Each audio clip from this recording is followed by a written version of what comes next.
Hello students, तो पिछली class में हमने अभी तक जो पढ़ा है वो शून्य कोटि की अभिक्रिया के लिए एक डेरिवेशन किया था, प्रथम कोटि की अभिक्रिया के लिए एक डेरिवेशन किया था। अगर हम द्वितीय कोटि की अभिक्रिया के लिए भी डेरिवेशन करना चाहते हैं, वैसे आपके सिलेबस में नहीं है ये, लेकिन अगर फिर भी अगर आ जाता है तो हम किस प्रकार से इसको करेंगे। सेम वही प्रोसेस रहेगा जैसा पहले था, तो उसी प्रोसेस से हम चलेंगे। क्या होता है सेकंड ऑर्डर और द्वितीय कोटि की अभिक्रिया किसे कहते हैं, तो वही हम क्या करेंगे। सबसे पहले इसका डेरिवेशन देखेंगे। क्या है डेरिवेशन? वही इक्वेशन है, सेम वही जैसा पहले आपने देखा है वो का वो। Na/P T = 0 पर इसकी कॉन्सेंट्रेशन C0 है। इसे हम क्या कहेंगे? प्रारंभिक सांद्रता। ये कितनी है? A मान ली हमने। और T प्रोडक्ट की कॉन्सेंट्रेशन कितनी है? 0 है। और जब अभिक्रिया स्टार्ट हो जाती है कुछ टाइम के बाद में, अगर हम T बराबर T की बात करते हैं तो ये अंतिम सांद्रता है Ct A-X हो जाती है। x यहाँ से माइनस होगा तो ये कितना बन जाएगा? x बन जाएगा। मतलब कि A की कॉन्सेंट्रेशन में चेंजिंग हो रही है, कुछ ना कुछ चेंजिंग किसके अकॉर्डिंग हो रही है। और दूसरा, अभिक्रिया अगर कॉन्सेंट्रेशन में चेंज हो रही है तो मतलब कि रेट में भी चेंज होगा, और रेट में चेंज किस हिसाब से होगा तो वो हमें देखना है। तो हम रेट लॉ लिखते हैं, फ्रॉम रेट लॉ द्रव्यवादी क्रिया नियम से। क्या हो जाएगा? लॉ ऑफ मास एक्शन से अगर हम देखते हैं तो अभिक्रिया की तरह अभिक्रिया में भाग सेम वही है। अभिक्रिया की तरह अभिक्रिया में भाग लेने वाले क्रियाकारकों के सक्रिय द्रव्यमान के समानुपाती होती है। समानुपाती स्थान को हटाओगे, सेम वही प्रोसेस शून्य कोटि के अंदर किया था, प्रथम कोटि के अंदर किया था।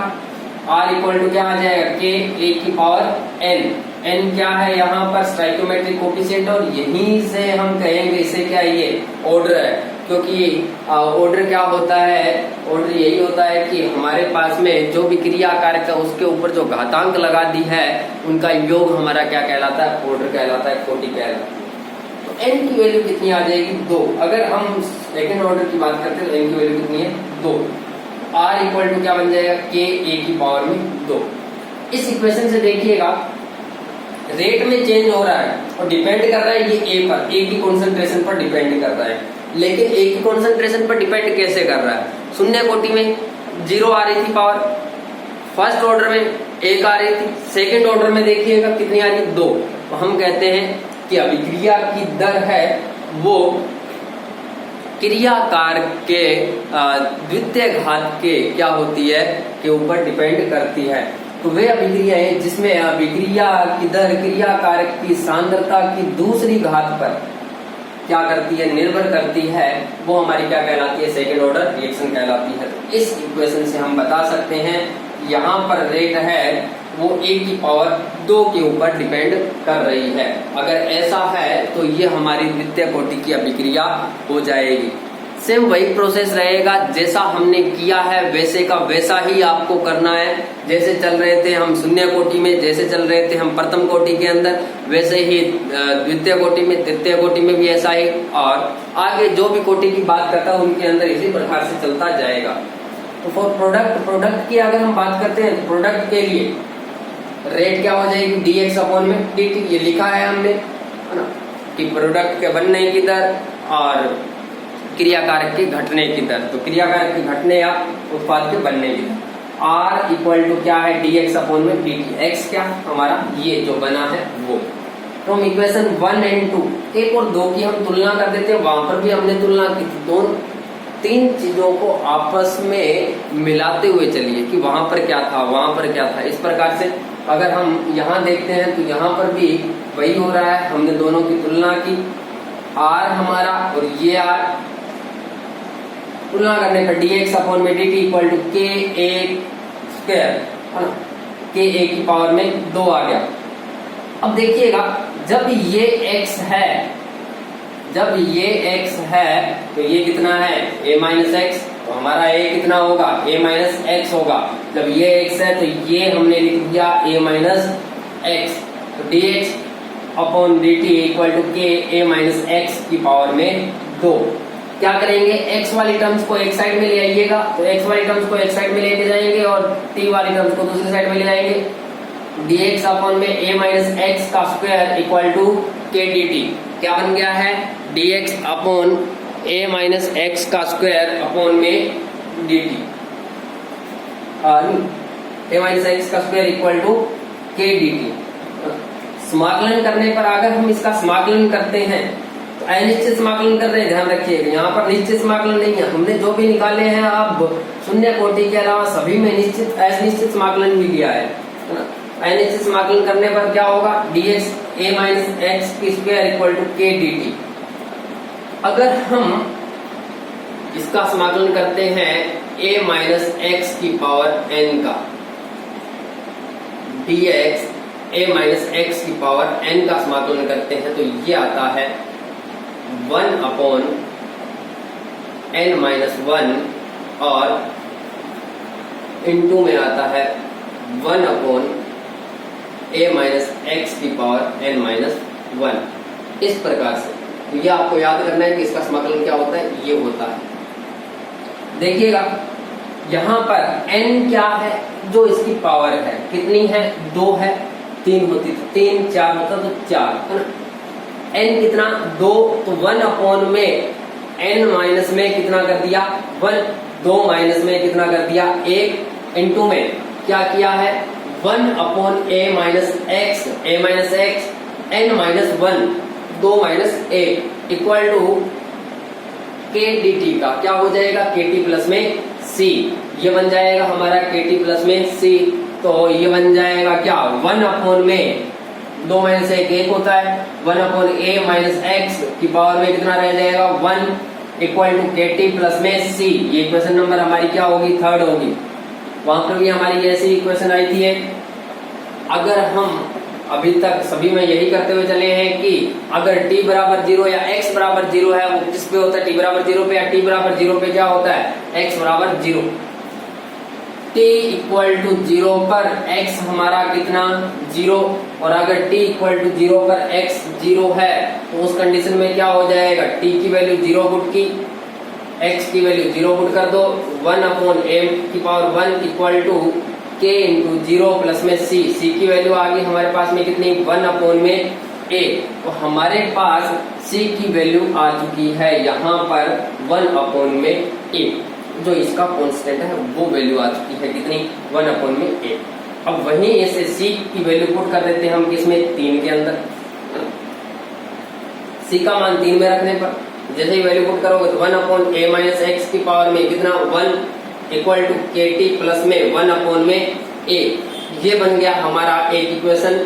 a वाली टर्म्स को एक साइड में ले आइएगा, तो a वाली टर्म्स को एक साइड में लेके आएंगे तो क्या बन जाएगा? kt इक्वल टू 1 अपॉन में a माइनस एक्स की पावर 1 और a की पावर 1।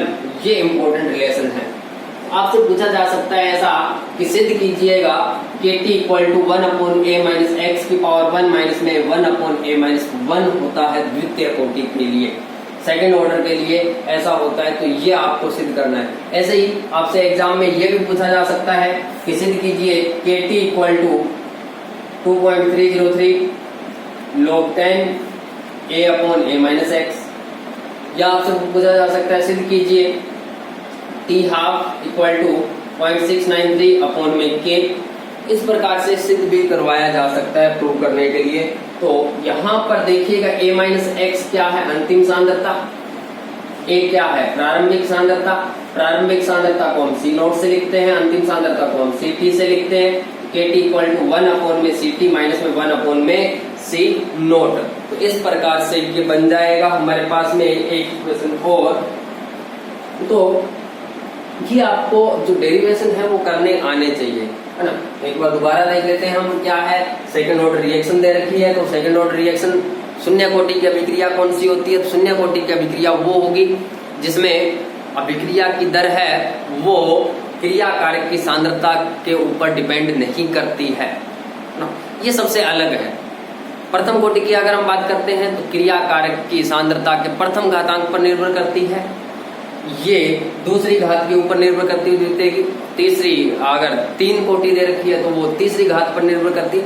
इस प्रकार से ये चेंजिंग होती रहती है। लेकिन एक ऐसा जो ऑर्डर है वो है 0 ऑर्डर, जिसमें अभिक्रिया की दर इसके ऊपर निर्भर नहीं करती है। तो इस प्रकार से हम इनको ड्राइव कर सकते हैं और जो भी क्वेश्चन पूछा जाता है एग्जाम में उनके अकॉर्डिंग हम इनका आंसर दे सकते हैं।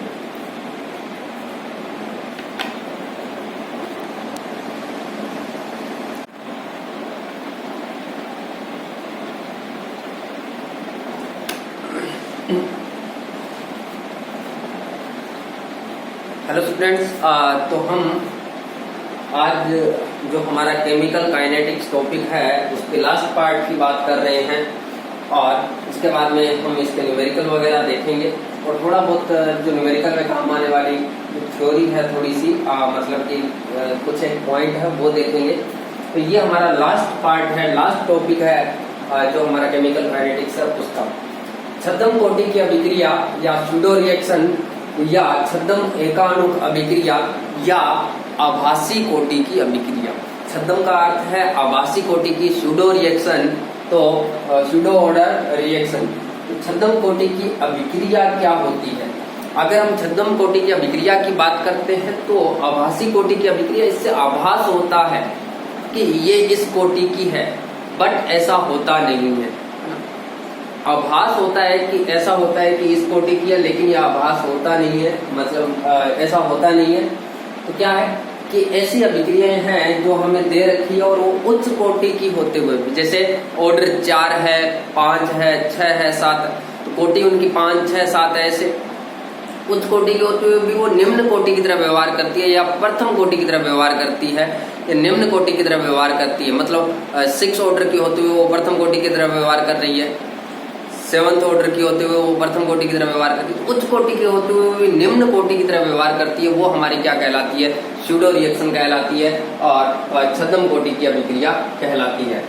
क्या है? वे अभिक्रियाएं जो उच्च कोटि की होते हुए भी प्रथम कोटि की तरह या निम्न कोटि की तरह व्यवहार करती है, छद्म एकाणुक अभिक्रिया कहलाती है ना। छद्म एका अणु पर, एक अणु वाली, है ना, मतलब कि जहां पर प्रथम कोटि की तरह व्यवहार करे वो हमारी क्या कहलाती है? छद्म एकाणुक अभिक्रिया कहलाती है। या वे अभिक्रिया जिनमें एक से अधिक क्रिया कारक होते हैं, मतलब कि जो हमारी कोटि है वो किस पर डिपेंड करती है? क्रिया कारक के ऑर्डर को हम जोड़ देते हैं, घातांक को जोड़ देते हैं और हमारे पास में ऑर्डर आ जाता है।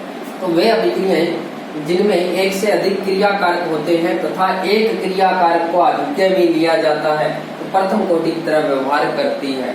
मतलब कि हमारे पास में बहुत सारे जो क्रिया कारक दे रखे हैं उनमें से एक क्रिया कारक को हम, जो क्रिया कारक है उनको हम क्या ले रहे हैं? आधिक्य में ले रहे हैं। उसकी मात्रा हम क्या ले रहे हैं? ज्यादा ले रहे हैं। उसकी कॉन्सेंट्रेशन हम क्या ले रहे हैं? ज्यादा ले रहे हैं। तो अगर कॉन्सेंट्रेशन या मात्रा को हम अमाउंट को ज्यादा लेते हैं तो उस कंडीशन में वो प्रथम कोटि की तरह व्यवहार करती है। छद्म कोटि की अभिक्रिया कौन सी की तरह व्यवहार करती है? प्रथम कोटि की तरह व्यवहार करती है, उच्च कोटि की होते हुए भी। तो ये बहुत बार डेफिनेशन पूछी जाती है एग्जाम में कि छद्म कोटि की अभिक्रिया किसे कहते हैं, इसका एक एग्जाम्पल बताइए। तो ऐसी अभिक्रिया जो उच्च कोटि की होते हुए प्रथम कोटि की तरह व्यवहार करती है वो हमारी छद्म कोटि की अभिक्रिया कहलाती है। इसके बाद में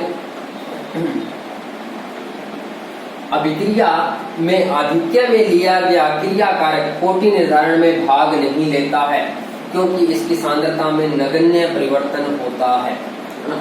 तो हमने जो केमिकल काइनेटिक्स वाला जो केमिकल इक्विलिब्रियम वाला चैप्टर था उसके अंदर भी हमने देखा था कि अभिक्रिया में भाग कौन कौन नहीं लेता है। तो वहां पर इक्विलिब्रियम कांस्टेंट के लिए हमने देखा था कि जो हमारा विशुद्ध द्रव है या ठोस है उनके लिए हम क्या लेते हैं? उनकी सांद्रता इकाई मानते हुए चल रहे थे, है ना। क्योंकि उनकी सांद्रता में कोई परिवर्तन नहीं होता है, नगण्य परिवर्तन हो रहा है। आधिक्य में लेने पर क्या होगा कि उनकी सांद्रता में नगण्य परिवर्तन होता है। जैसे एस्टर का अम्लीय जल अपघटन। अम्लीय का क्या अर्थ है कि वहां पर H+ आयन की सांद्रता बहुत ज्यादा है और अगर H+ आयन की सांद्रता ज्यादा होगी तो उस कंडीशन में हम उसे क्या कहेंगे? अम्लीय जल अपघटन। अम्लीय और जल अपघटन, जल के द्वारा अपघटन। एस्टर का, एस्टर हमारा क्या? C∪OR को, C∪OR को, COOR को हम क्या कहते हैं? एस्टर कहते हैं। इसका जल अपघटन करना है, जल ले लिया, अम्लीय जल अपघटन है, H+ ले लिया, और जैसे ही एस्टर की अभिक्रिया जल के साथ में करवाई जाती है, हमें कार्बोक्सिलिक एसिड प्राप्त होता है RC≡OH और एक एल्कोहल प्राप्त होता है ROH। हम कह रहे हैं कि C नोट पर प्रारंभिक सांद्रता इसकी या फिर प्रारंभिक मात्रा है इसकी, वो कितनी है 0.01 मोल। इसके हम मान रहे हैं कि प्रारंभ में इसके मोल कितने थे 0.01 मोल थे। इसका कितना था 10 मोल था और इसका कितना 0 और ये भी 0 क्योंकि ये बना हुआ नहीं है, ये एल्कोहल और ये हमारा कार्बोक्सिलिक एसिड। तो एस्टर का अगर जल अपघटन किया जाता है तो कार्बोक्सिलिक एसिड और एल्कोहल बनते हैं, ये आपको याद है। प्रारंभ में t बराबर 0 पर ये था 0.1 मोल, 0.01 मोल, ये 10 मोल और ये 0 और ये 0।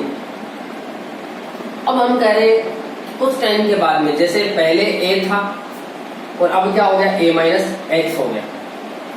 x कितना है ना, तो ये पहले 0.01 था और यहाँ से x की मात्रा बहुत कम मात्रा, तो हम कह रहे हैं 0.01 ही माइनस हुआ।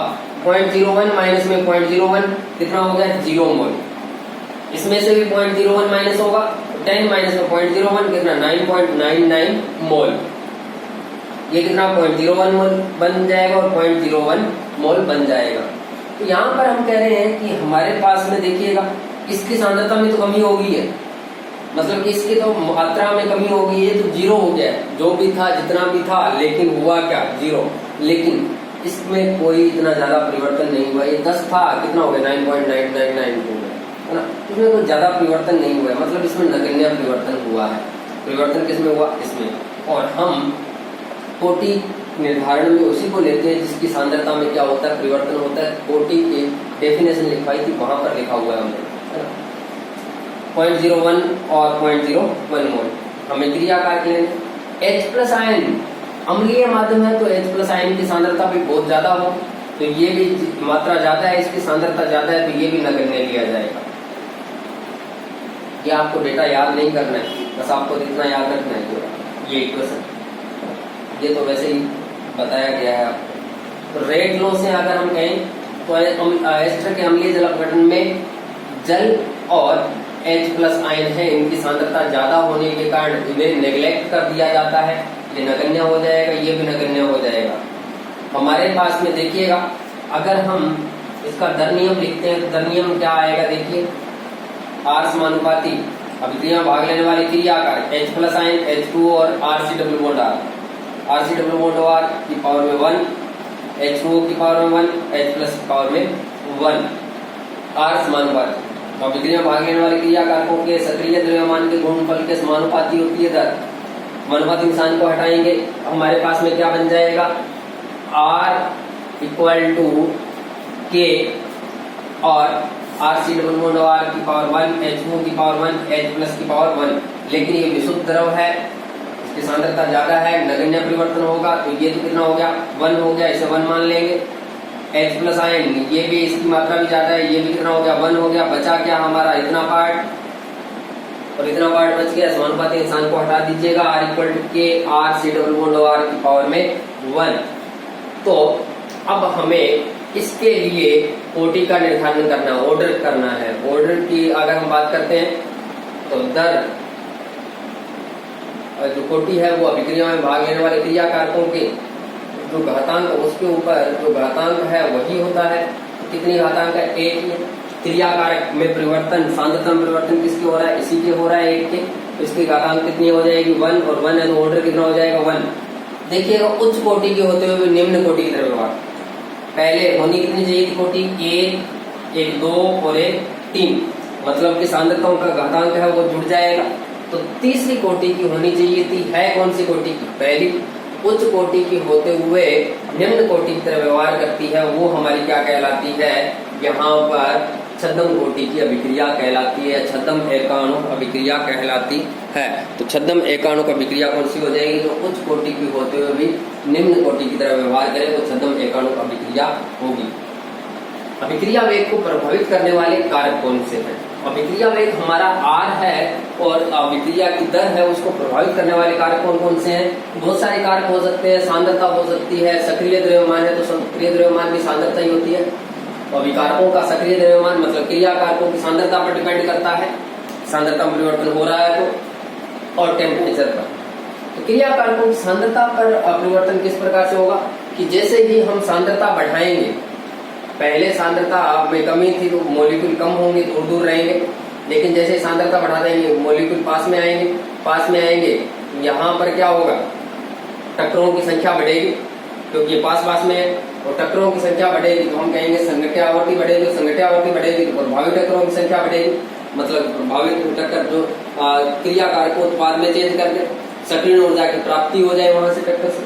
तो सक्रिय द्रव्यमान बढ़ने पर संघट्य आवर्ती बढ़ती है, मतलब कि टक्कर होने की संभावना वो बढ़ती है, और उससे प्रभावी टक्करों की संख्या बढ़ेगी जो सक्रिय ऊर्जा को क्रॉस कर दे और उतना सक्रिय ऊर्जा मिल जाए उसको कि ये इसमें कन्वर्ट हो जाए प्रोडक्ट में, जिससे अभिक्रिया का वेग बढ़ जाता है। तो सक्रिय द्रव्यमान बढ़ने पर संघट्य आवर्ती बढ़ती है। संघट्य आवर्ती क्या होती है, प्रति सेकंड होने वाली 1 लीटर आयतन में एक सेकंड में होने वाले जो टक्करों की संख्या है वो क्या कहलाती है, संघट्य आवर्ती कहलाती है।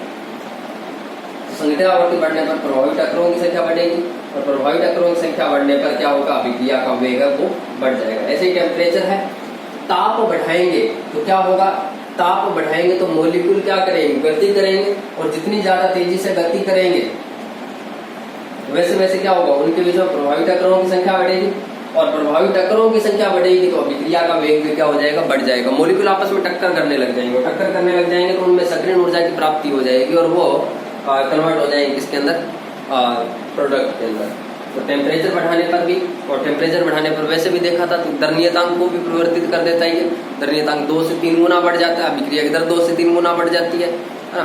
10 डिग्री सेल्सियस के टेम्परेचर में अंतर से अभिक्रिया दर भी चेंज हो जाती है। टेम्परेचर और सांद्रता में परिवर्तन करने पर यह प्रभाव पड़ सकता है। दाब में परिवर्तन करने पर आपको बता रखा है क्या प्रभाव पड़ेगा अभिक्रिया वेग का, दाब बढ़ाएंगे और क्या कम करेंगे तो क्या प्रभाव पड़ेगा, तो ये चीजें बता रखी है। तो छद्म कोटि की अभिक्रिया ये होती है, बहुत इंपॉर्टेंट है, एग्जाम में बहुत बार एग्जाम में पूछी जाती है कि छद्म कोटि की अभिक्रिया किसे कहते हैं, एक उदाहरण के द्वारा समझाइए। तो ये आप एस्टर का अम्लीय जल अपघटन है, इसका एग्जाम्पल दे सकते हो। ये छोटा सा क्वेश्चन बनता है, छद्म 1 नंबर का क्वेश्चन बन जाता है कि छद्म कोटि की अभिक्रिया किसे कहते हैं। और पिछली बार नहीं पूछा गया तो इस बार जरूर पूछा जाएगा ये कि छद्म कोटि की अभिक्रिया किसे कहते हैं, इंपॉर्टेंट डाल लेना। एक जो हमारा फर्स्ट ऑर्डर है उसको इंपॉर्टेंट डाल लेना, फर्स्ट ऑर्डर को पूरी तरह से याद करना है। तो ये सभी चीजें आपको याद करते हुए आगे चलना है। आगे हम न्यूमेरिकल सेशन देखेंगे थोड़ा सा, और उससे पहले उसकी जो थ्योरी है कुछ एक जो न्यूमेरिकल में हमारे काम में आएंगे वो पॉइंट्स हैं वो देखेंगे।